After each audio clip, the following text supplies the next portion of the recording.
Well, now we are going to deal with the first example. The example goes this way. Listen it carefully, all of you. A single phase overhead transmission line delivers 1100 kilowatt at 33 kV at 0.8 power factor lag. The total resistance and inductive reactance of the line are 10 ohms and 15 ohms respectively. Determine the sending end voltage, sending end power factor and transmission efficiency. See guys, when such examples are there in front of you, you should know the basic fundamental how to start with. So we know how exactly transmission line looks like, So this is a short transmission line. Is it clear? Fine. And the resistance is given, which is 10 ohms. And here I have XL, which is equal to J 15 ohms. So we got our Z. You should know how to convert this entire circuit. You should never feel that you are learning, EPS 2 in 6th semester. You should feel that you are learning elements of electrical engineering only. Fine. Can't you see it's like similar? R plus J XL. It's like that only. In that case, in previous case, what was happening? Only one source was there. Here also only one source is there. Fine. But you have to understand you are having two voltage levels instead of one. That's it. Fine. So current is this minus this upon this. You can do that. Fine. So we don't have it actually. We just have 1100 kilowatt. This line is delivering. Line is delivering. It will deliver here or it will deliver here. It will deliver at receiving end voltage. But receiving end side it will be delivering. So we are having certain load where it is delivering P, which is equal to 1100 kilowatt. The receiving end voltage we have got over here, which is 33 kV, and we also have got cos phi r, which is equal to 0.8 lag. Is it clear? Is it clear? So we got all those things. Thereafter, they have also given these two parts to me, these two things to me, and we are interested to calculate what is Vs, fine, what is phi s, and what is the efficiency over here. Is it clear? Fine. So we know that this is a single phase system, as it is not said anything into the question. We'll say that power is equal to Vi cos phi. From this formula, the power what it is delivering is given by receiving end voltage, receiving end current into cosine of phi receiving end. Is it clear?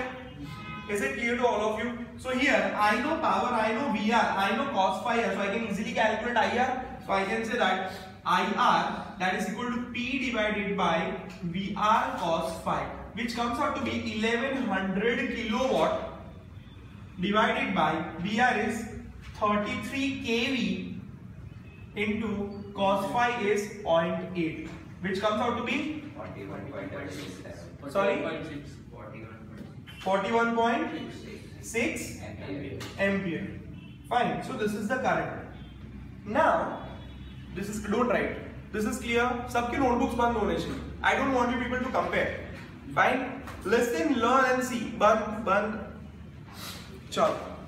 So now we understood IR is this. Now we are interested to calculate Vs. So what formula do I have? Well, generally students are committing mistake. What formula do I have? So we know Vs, it is equal to VR plus Iz. Yes or no? This is what I have. बच्चे क्या करेंगे? VR मेरे को पता है 33,000. 33 kV मतलब 33,000. अच्छा, plus I कितना है? 41.6. और Z मुझे पता है कितना है? 10 plus J15. बराबर, यानी बच्चे क्या लिखेंगे? बच्चे ऐसा लिखेंगे. This is Vs, which is equal to 33,000 plus I is 41.6 into this comes out to be 10 plus J15. कितनों ने ऐसा लिखा है? 1. Nobody has done it. Second. Direct note कर लिया. अच्छा चलो और गलत. ये पता चला तो this is a very big गलती. This is a very big गलती. बहुत गलत है ये. Fine. Here all the terms that you have they are vector terms. पता चला. वेक्टर मतलब क्या? उसको एंगल है खुद का. उसको खुद का एंगल है। जैसे कि अगर यहाँ पे मैंने करंट भी ढूंढा ना, तो करंट को भी खुद का एंगल है। सर आपको कैसा पता एंगल है? पावर फैक्टर ऐसे थोड़ी आएगा, पावर फैक्टर ऐसे थोड़ी आएगा, ऐसे ही नहीं आएगा ना पावर फैक्टर। पावर फैक्टर के लिए करंट का कुछ एंगल होना चाहिए कि नहीं होना चाहिए? तो तुझे साइमल्टेनियसली दिमाग में तेरे एक वेक्टर डायग्राम चलते ही रहना चाहिए कि भाई हमारे पास रिसीविंग एंड वोल्टेज इतना है और करंट जा रहा है ऐसा, तो ये एंगल कितना होगा? Cosine inverse of 0.8। कितना हुआ वो एंगल? 56.86। कितना आया? 53 point cos inverse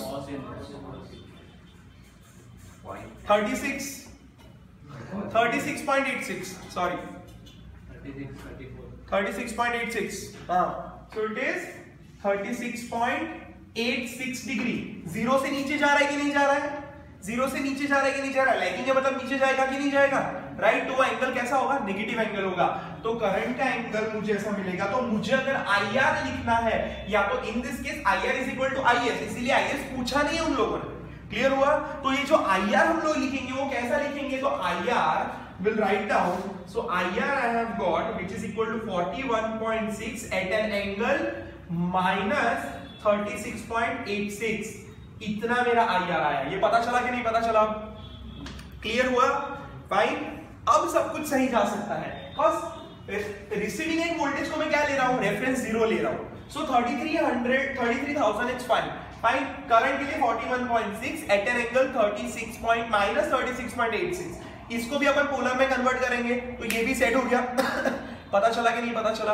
okay, so then we can calculate VS। So now VS which is equal to 33,000 plus here I'll be having 41.6 at an angle minus 36.86 multiplied by ये 10 plus J15 जो है उसका polar कर दो। तो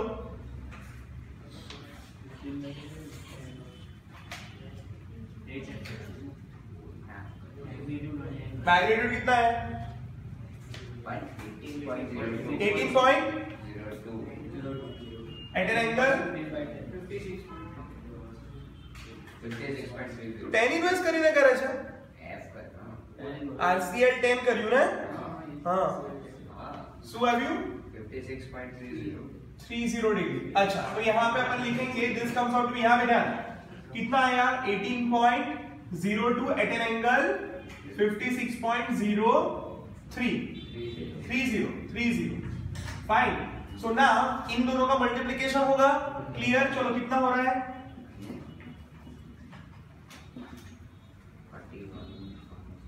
नहीं इन दोनों 41.6 into 18.02 49.63 eight an angle. इन दोनों का एडिशन कितना हुआ? 20 19.4 डिग्री। ओके, चलो इसका रेक्टेंगुलर करो, एडिशन करना है ना मुझे। अब रेक्टेंगुलर क्या हुआ इसका?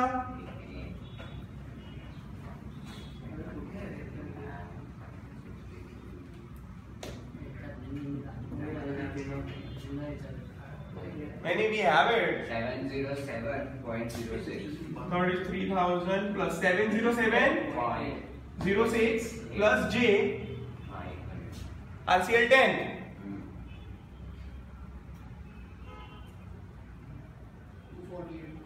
248.9. Okay, so now add these two, so we'll be having 33,707.06 plus J248.9। इसका पोलर बोलो मेरे को।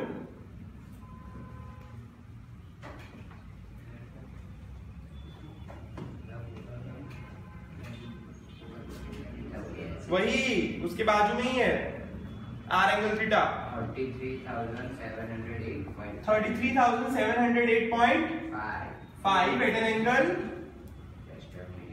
RCL 10 करने में इतनी देर क्यों लग रही है? Where's yours?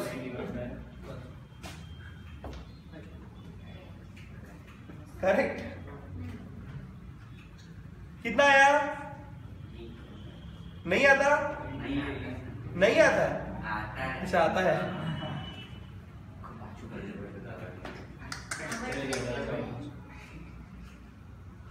0.42 डिग्री। अच्छा, अब ये आंसर को इसका एनालिसिस करने आना चाहिए कि क्या समझाता है हमें। ये ऐसा समझाता है हमें कि मेरा Vs का जो भी मुझे मैग्नीट्यूड मिला वो तो सही है, यानी I have got C I R कर दिया, आई एक्सएल कर दिया और मुझे ये मिल गया। पता चला कि नहीं पता चला? तो ये जो लेंथ है वो कितना हुआ 33,708, ये क्लियर हुआ? फाइन। और ये जो एंगल है ना, it is this angle. Sir आपको कैसे पता वही एंगल है? वो रेफरेंस VR है ना, मेरी पूरी सिस्टम का रेफरेंस कौन है? VR। तो VR का एंगल 0 है, यानी कुछ भी मैं कोई भी कैलकुलेशन करूंगा मेरा रेफरेंस तो VR ही रहने वाला है। VR के साथ भी उसके साथ एडिशन किया मैंने, पता चला? तो यहाँ पे जो भी एंगल आएगा it is with reference to VR। मैंने ये एंगल भी लिया, it is with respect to VR only. पता चला बगासा खा के? क्लियर हुआ? बाद में मैंने ये एंगल भी लिया, तो ये देखो 56, तो यहां से ये जो एंगल था ये 56 डिग्री था। पता चला कि नहीं पता चला? वो Z का एंगल हो गया। क्लियर हुआ? Z का ये लेंथ हो गया 18 और ये एंगल हो गया 56.3। क्लियर हो रहा है? You should be able to realise all this things. हम कैलकुलेशन करते तो वेक्टर भूल जाते, वेक्टर करते हो कैलकुलेशन भूल जाते। You should know how to correlate this two things. Clear हुआ? पक्का क्लियर हुआ? I hope it is clear to all of you and you should understand that calculator is must. So now Vs is equal to this, we understood alpha as well. I mean this is what I call delta. So delta मेरे को मिल गया, fine. तो मेरे को sending power factor चाहिए, तो cosine of phi s which is equal to cosine of phi r plus delta. तो cosine of phi r कितना है 36.86 इतना एंगल प्लस ये प्लस हो रहा है ना, तो प्लस डेल्टा कितना हो रहा है 0.42। चलो ये ऐड करो, कोसाइन ऑफ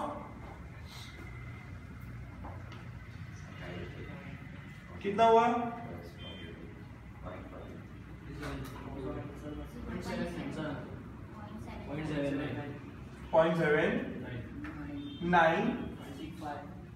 0.795। सो यहाँ पे ये हुआ मेरा इतना पावर फैक्टर लैग।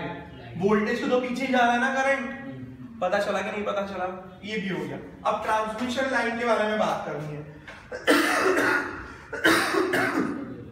आउटपुट तो मुझे पता ही है, दिस इज माय आउटपुट। इतना डिलीवर कर रहा है मतलब वो आउटपुट हो गया कि नहीं हो गया? पता चला सबको? डिलीवर कर रहा है मतलब उतना आउटपुट हो गया। अब लॉसेस कितना होगा? तो losses I square R. I कितना है? मैग्नीट्यूड ले लो भाई, 41.6 स्क्वायर इंटू R कितना है 10। कितना हुआ ये?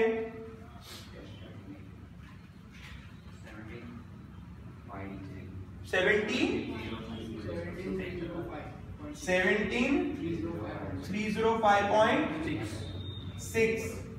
Okay, so that comes out to be 17.305 kilowatt. कितना हुआ कि नहीं हुआ? पता चला? ये वॉट्स में था, किलोवाट में कन्वर्ट हो गया। सो इनपुट कितना हो गया? Output plus losses. आउटपुट कितना है 1100, इनपुट कितना है, लॉसेस कितना है 17.305। That comes out to be 1117.305। Efficiency मिल गया। So I can say that efficiency is equal to output upon input.